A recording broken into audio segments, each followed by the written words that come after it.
Hello everyone and welcome to the second video on this channel. This weekend in IndyCar we go to one of the most dangerous cities in America. As a matter of fact, the fourth most dangerous city in America, Detroit, Michigan. As we get ready for the Can't Have Crap in Detroit Grand Prix. And since there weren't 31 hours of practice, Indianapolis, let's talk about practice.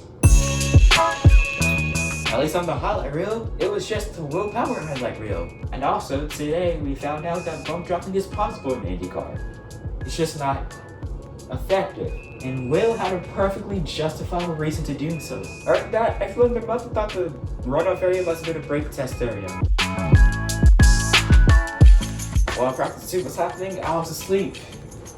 Because I don't want to wake up at 8:30 in the morning just to watch the cars go down a circle on a Saturday. But do with you what you will with that information. That's what the highlight reel is for. Anyways, not much happened other than Alex Below decided to make a ditch effort and making an almost dangerous pit exit. Even though this was the beginning of qualifying, to not hit a bird. At least that bird goes home to say to something, yo, I almost got killed by Alex Below today. Anyways, it was just practice. And since we can't have it turning in Detroit, there were plenty of lockups, including Mr. Perfect himself, Alex Below. He's now 0 for 2 in practice actually, which doesn't look too good, but... Roll the clips.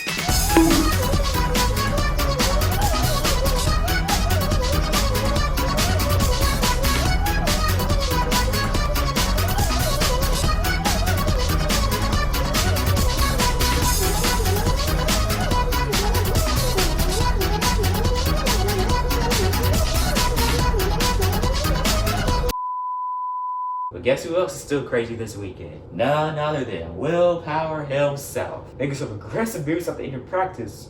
Why? Because he felt like it, I guess.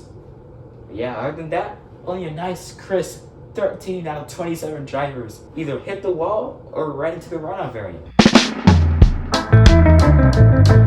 Alright, qualifying still for this first round of qualifying split into 2 groups. And in group 1, Willpower will go to the top with a time of 1 minute and 0.9 seconds. And yeah, I forgot who else moved on. You didn't have to cut me off. Yeah, that's literally what that's literally what it says in the script. I don't know who moved on.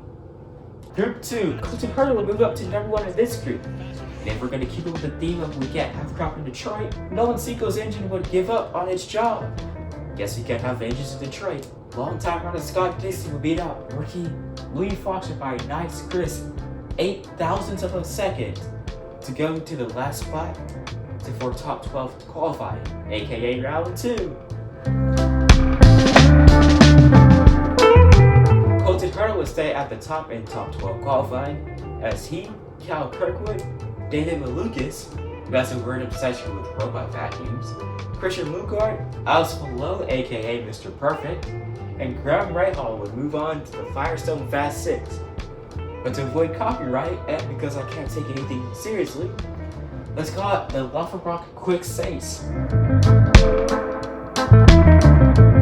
Colton Herta would finish on pole for the second straight year, with a time of 1 minute, 0 seconds, 4 and 477 milliseconds. Top 6 would be Herta, of course, Mr. Robot Vacuum Cleaner, Kyle Kirkwood, Christian Lundgaard, Graham Rahal, and Alex Below. And guess what? Detroit isn't alone now. Non-Americans start first, second, or third. It's now time for the 100-lap race in the Can't Have Crap in Detroit Grand Prix. And it will start off with fire. No, nobody's car caught on fire, unlike they did in the Indy 500, but everyone was aggressive at the start. And there was even some wheel banging that would happen. The past Detroit has given us some great races and some great racing, and I was personally pretty excited. Maybe IndyCar wouldn't be a straight shot anymore. Yeah, it's still interesting, trust me. And this mask is really difficult to speak in. I don't really know what happened in the first 15-ish laps because I didn't get a chance to really watch the TV broadcast until about lap 70. So I was just watching the onboard cam with Alexander Rossi for most of it.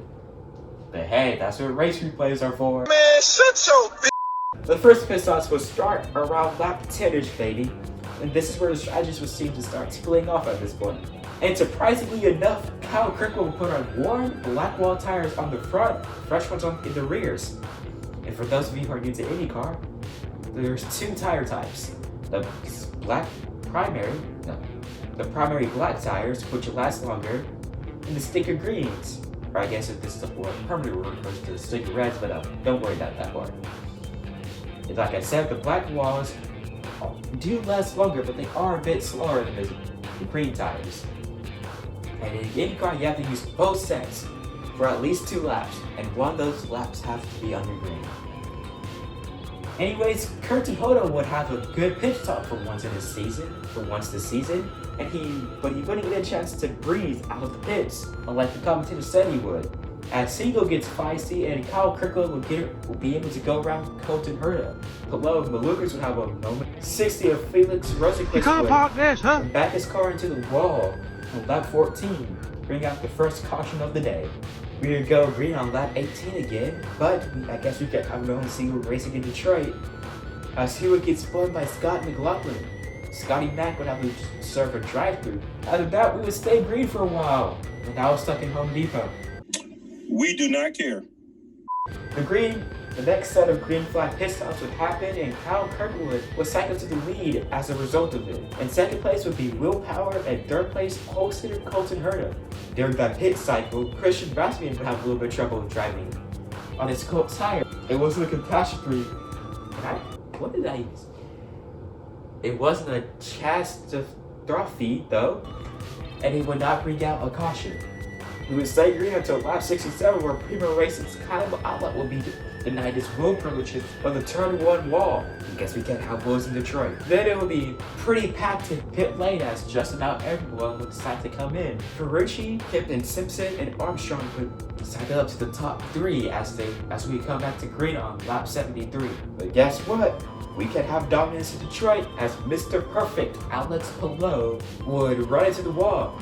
This would come from David Malukas' unsuccessful bump draft attempt, something that only one person seems to have mastered, that being Will Power. We go back to green with 25 laps to go as Ferrucci leads the front of the pack. With 23 laps to go, Kirkwood would forget how to pass correctly and damage his front wing on the back of Kip and Simpson. Fast forward to 17 to go, when Louis Foster's right front suspension thought pressing Alt F4 would help win the race. This would send him into the extremely fast slide, taking Felix Rosenquist guess we can't have working suspensions in Detroit. The result of this crash would bring out the red flag. This is gonna put Kirkwood into a difficult spot. As while the red flag is out, no repairs are allowed to be made, including Kyle Kirkwood's flappy wing. And guess who's behind him? None other than his bump draft partner, Will Power, who also has back experiences with red flags. In Detroit, at some point, I don't know what year, I have 2020. No question mark, but Will Power was leading the race when the red flag came out, and then his car did not have the willpower to start up again. Get it? Everything went well for Kyle Kirkwood as he would have a great restart. He would end up being 2 seconds ahead of Will Power by the next lap, despite his front wing being broken. Kirkwood would later say his front wing actually didn't even affect his handling that much. Regardless, the battle for the last 2 podium spots was still on. As Ferrucci would make it past Will Power, Colton Herta would also do the same and go around Will Power. With 4 to go, Colton Herta would make an attempt to pass Ferrucci for 2nd place, but this wouldn't work. This would also allow Will Power to get a good chance of taking 3rd place back. Unfortunately for Power, this wouldn't be enough as Kyle Kirkwood would cross the finish line in 1st, followed by Antonio Ferrucci in 2nd, and Colton Herta in 3rd. Okay, one more can have proper Detroit cake. Guess we can't have non-Americans on the top 3 of anything in Detroit. This will be the first time the top 3 drivers were all Americans since 2020.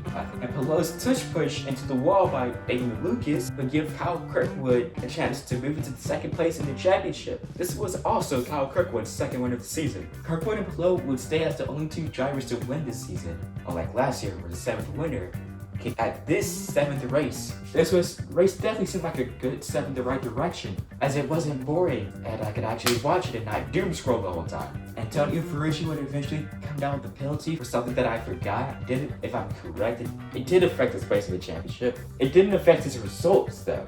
He would still keep the 2nd place, but he was fined $25,000 and dropped some championship points. But yeah, that'll do it for today's episode. I'll see you in the next video. And also go check out my main channel. I do a lot of gaming stuff there and other stuff, but mostly gaming. Good night. decide to post. Anyways, yeah, I will see you on the next one. Don't forget to like and subscribe and turn on post notifications so you don't miss whenever I post. And thank you so much for watching today. I will see you in the next one. But until then, bye-bye. I don't know how this didn't make it in the video, but definitely DiFrancesco lost his wheel.